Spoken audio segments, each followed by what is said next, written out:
بسم اللہ الرحمن الرحیم۔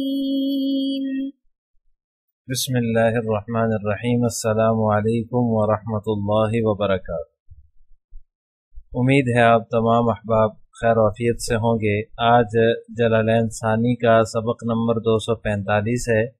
اور اس سبق کے اندر ہم سورۃ القیامہ کی آیت نمبر 36 سے لے کر 40 تک کا ترجمہ اور تفسیر پڑھیں گے۔ پہلے آیات کا ترجمہ دیکھ لیں۔ اَيَحْسَبُ الْإِنسَانُ أَن يُتْرَكَ سُدًى، کیا انسان یہ سمجھتا ہے کہ اسے یوں ہی چھوڑ دیا جائے گا؟ أَلَمْ يَكُ نُطْفَةً مِّن مَّنِيٍّ يُمْنَىٰ، کیا وہ اس منی کا ایک قطرہ نہیں تھا جو ٹپکایا جاتا ہے؟ ثُمَّ كَانَ عَلَقَةً فَخَلَقَ فَسَوَّىٰ، پھر وہ ایک لوتھڑا بنا، پھر اللہ نے اسے بنایا، فخلق، پھر اللہ نے اسے بنایا اور اسے ٹھیک کیا، فسوا، اسے ٹھیک کیا، فجعل منہ الزوجین الذکر والانثى، اسی سے مرد اور عورت کی دو صنفیں بنائیں۔ الیس ذلک بقادر علی ان یحیی الموتى، کیا وہ اس بات پر قادر نہیں ہے کہ مردوں کو پھر سے زندہ کر دے؟ عزیز طلبہ، یہ سورۃ القیامہ کی آخری آیات ہیں۔ ان آیات کے اندر اللہ تعالیٰ نے انسان کی حقیقت اور اس کے انجام کو اللہ تعالیٰ نے بیان فرمایا ہے۔ اَيَحْسَبُ الْإِنسَانُ أَن يُتْرَكَ سُدًى، انسان یہ سمجھتا ہے کیا کہ وہ یوں ہی جو ہے وہ مہمل چھوڑ دیا جائے گا؟ یعنی جو قرآن کریم کے مخاطبین تھے وہ ایمان لانے کے لیے تیار نہیں تھے، جب انہیں قیامت اور وہاں کے حساب کتاب اور اسی طرح جنت جہنم کے بارے میں بتایا جاتا تھا تو ان سب چیزوں کو وہ جھٹلا دیا کرتے تھے، اور یہ سمجھتے کہ دنیا میں رہیں گے، مزے اڑائیں گے، پھر جو ہے وہ ختم ہو جائیں گے۔ دنیا میں آئے، وقت پورا کیا اور چلے گئے۔ موت کے بعد کوئی پوچھ گچھ نہیں ہوگی، سزا جزا کا کوئی عمل نہیں ہوگا۔ ان لوگوں کی تردید کرتے ہوئے اللہ تعالیٰ نے بیان فرمایا ہے، اَيَحْسَبُ الْإِنسَانُ أَن يُتْرَكَ سُدًى، کہ انسان یہ سمجھتا ہے کہ اس کو یوں ہی بیکار چھوڑ دیا جائے گا یا محمل چھوڑ دیا جائے گا۔ یہ استفہام انکاری ہے، مطلب یہ ہے کہ انسان کا اپنے بارے میں یہ سوچ لینا کہ یوں ہی بلا حساب و کتاب چھوڑ دیا جائے گا تو یہ غلط ہے۔ یہ ایسا نہیں ہوگا، بلکہ آخرت میں حساب کتاب ہوگا، اس کے اعمال کے مطابق جزا اور سزا کا عمل ہوگا۔ جس نے اچھے اعمال کیے ان کو جزا ملے گی، اور جس نے برے اعمال کیے ان کو سزا ملے گی۔ آگے فرمایا، أَلَمْ يَكُ نُطْفَةً مِّن مَّنِيٍّ يُمْنَىٰ ثُمَّ كَانَ عَلَقَةً فَخَلَقَ فَسَوَّىٰ، کیا وہ منی کا نطفہ نہیں تھا جسے ٹپکایا گیا؟ ثُمَّ كَانَ عَلَقَةً فَخَلَقَ فَسَوَّىٰ، پھر وہ خون کا لوتھڑا بنا، پھر اللہ نے اسے جو ہے وہ اس کے اعضاء کو بنایا، درست کیا۔ فَجَعَلَ مِنْهُ الزَّوْجَيْنِ الذَّكَرَ وَالْأُنثَىٰ، پھر اس نے اس کی دو قسمیں بنا دی، ایک مرد اور ایک عورت، یعنی دو صنفیں بنا دی، دو قسمیں بنا دی، ایک قسم مرد ہے اور دوسری قسم عورت ہے۔ الیس ذلک بقادر علی ان یحیی الموتى، ان تصرفات اور تخلیقات کرنے والا جو ہے، کیا وہ اس پر قادر نہیں ہے کہ مردوں کو دوبارہ زندہ فرمائے گا؟ انسان جو قیامت کا انکار کر رہا ہے، انکار کرتے ہوئے وہ یہ کہتا ہے کہ بھلا مر کر بھی زندہ ہوں گے، اس کے جواب میں اللہ تعالیٰ نے فرمایا کہ تو ایک منی کا ایک قطرہ تھا، وہ تیرے ماں کے رحم میں ڈالا گیا، پھر وہ جمع ہوا، خون بن گیا، پھر اللہ نے اس کے اندر باقاعدہ جو ہے وہ اس کو جسم کی شکل دی، اور لوتھڑے میں اعضاء کو جو اللہ تعالیٰ نے جو ہے وہ بنایا،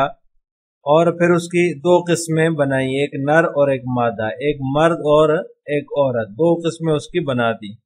یہ سب باتیں تجھے پتہ ہیں، یہ سب باتیں تو جانتا ہے اور مانتا بھی ہے،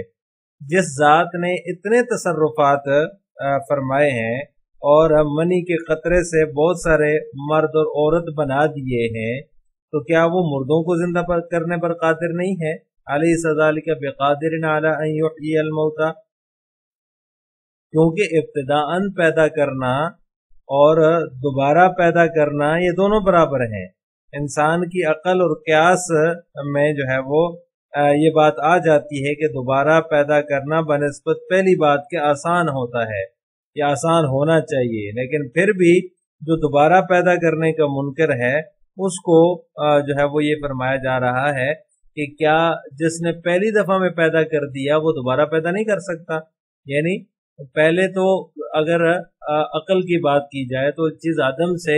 وجود میں لائی جا رہی ہے، اس کا کوئی وجود ہی نہیں ہے، کوئی نقشہ ہی نہیں ہے،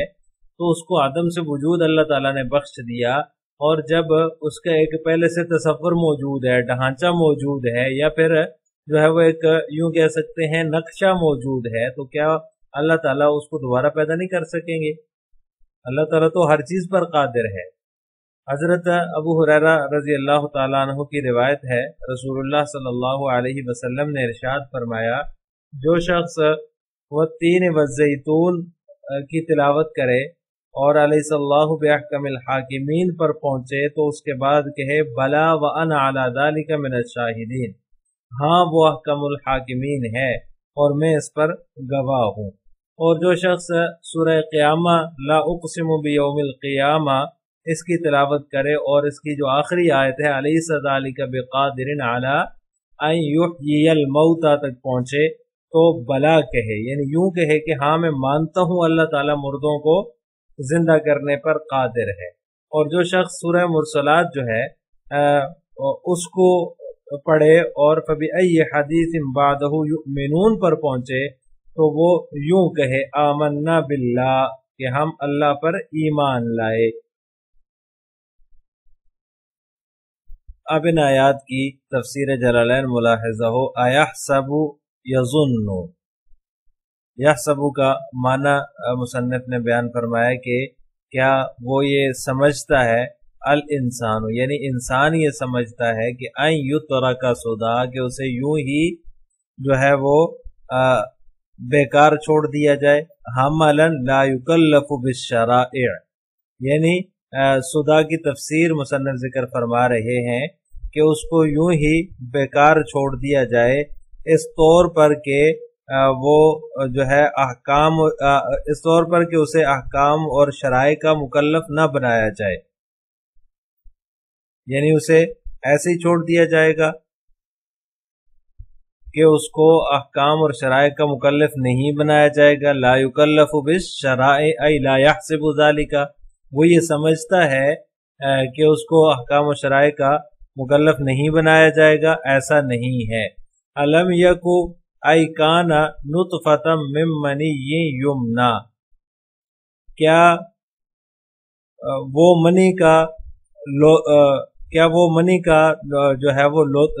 نطفہ نہیں تھا جو ٹپکایا گیا تھا، من منی یمنا، نطفۃ من منی یمنا، منی کا نطفہ نہیں تھا جو ٹپکایا گیا، بالیاء والتاء تصب فی الرحم،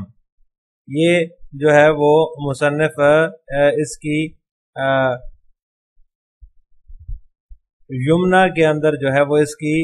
اختلاف قرات کی طرف اشارہ کر رہے ہیں، بالیاء والتاء، من منی یمنا بھی ہے اور تمنا بھی ہے۔ اگر یمنا ہے جیسے کہ ہمارے اس نسخے میں ہے تو اس صورت میں یہ جو ہے اس کا مرجع منی ہوگا، اور اگر تمنا ہو تو تا کے ساتھ ہو تو اس کا مرجع جو ہے وہ نطفتن ہوگا۔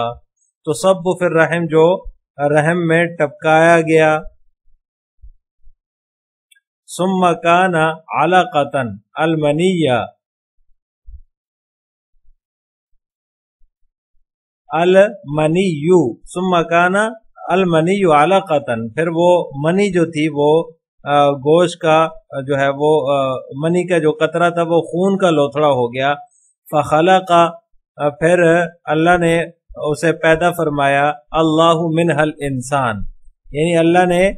اس سے جو ہے وہ انسان پیدا فرمایا، فسوا، پھر اس کو برابر کیا، عدل اعضاءہ یعنی اس کو برابر کیا، اس کا مطلب یہ ہے کہ اس کے اعضاء کو برابر کیا، درست کیا۔ فجعل منہ من المنی الذی صار علقۃ ای قطعۃ دم ثم مضغۃ ای قطعۃ لحم، پھر اس سے جو ہے وہ منہ کی ہو ضمیر جو ہے یہ منی کی طرف راجع ہے، اس منی سے جو ہے وہ نطفہ منی سے جو علقہ یعنی خون کا لوتھڑا ہو گیا، ای قطعۃ دم جو خون کا لوتھڑا ہو گیا تھا یعنی گوشت کا لوتھڑا ہو گیا تھا، ثم مضغۃ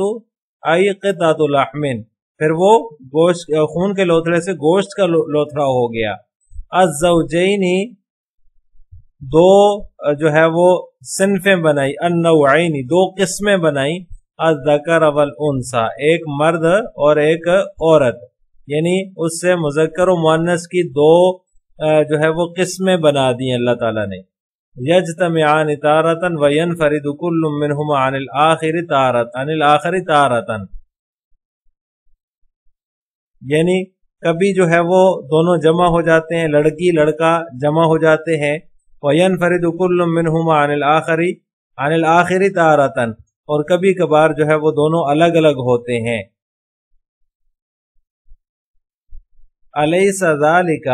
کیا اس کا ان چیزوں کا کرنے والا، الیس ذالک الفعال لہذہ الاشیاء ان اشیاء کا ان چیزوں کا کرنے والا جو ہے بقادر قادر نہیں ہے، علی ان یحیی الموتى اس بات پر کہ وہ مردوں کو زندہ کر دے۔ قال صلی اللہ علیہ وسلم بلا، مصنف رحمہ اللہ تعالی نے جو ہے وہ اسی حدیث کی طرف اشارہ کیا ہے جس کی تفصیل میں نے آپ کے سامنے ذکر کی ہے کہ آپ صلی اللہ علیہ وسلم نے فرمایا ہاں کیوں نہیں، یعنی وہ اس بات پر قادر ہے کہ وہ دوبارہ جو ہے وہ مردوں کو زندہ کر دے، یعنی جس نے منی کے قطرے سے خون کا لوتھڑا بنایا، پھر اس کے بعد جو ہے وہ اس کو گوشت کا لوتھڑا بنا دیا، پھر اس کے بعد اس کو